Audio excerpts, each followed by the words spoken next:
you also are light. That you are light in a dark world.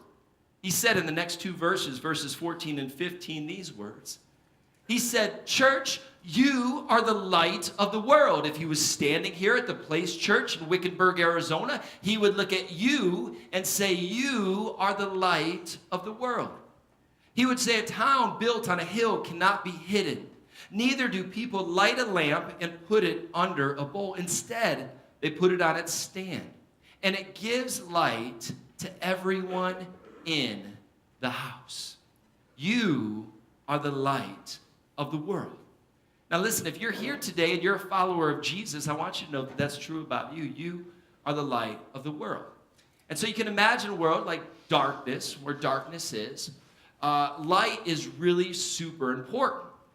Now, what I see is that as we become light, for some of us, the extent of the light that we choose to be, that one doesn't work. All right, so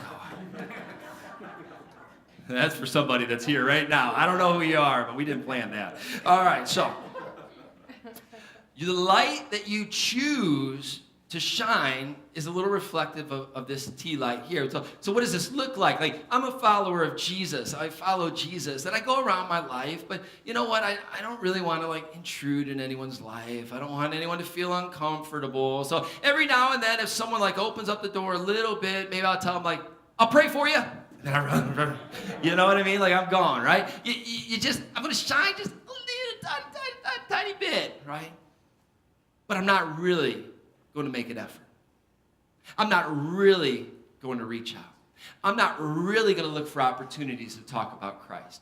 I'm not really going to look for ways to let my voice be. I'm just going to just shine just a little bit. Just a little bit.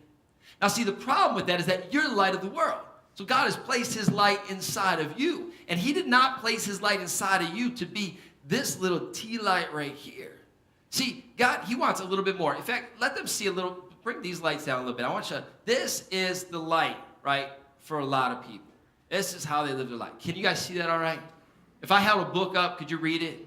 Probably not. I mean, you probably wouldn't be able to see it. But see, God looks at us, and he says, you know what? He has something different. He expects us to be a different kind of light. He doesn't really want us to be a tea light. In fact, in our lives, I think God would really want us to be a flood.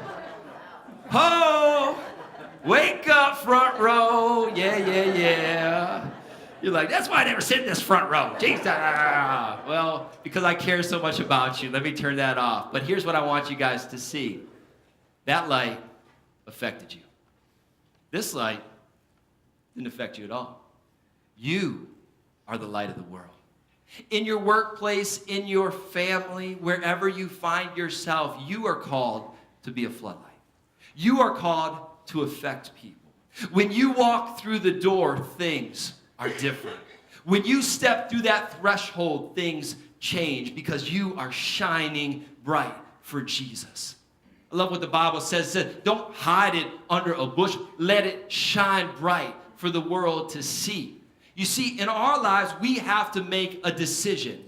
We have to make a decision about who we are going to be as believers and Christians.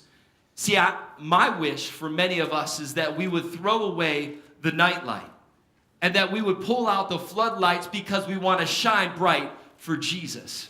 Amen. That's off my next rap album.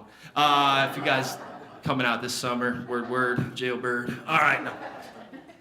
But think about that. We're going to throw away the nightlight and pull out the floodlights because we want to shine bright for Jesus.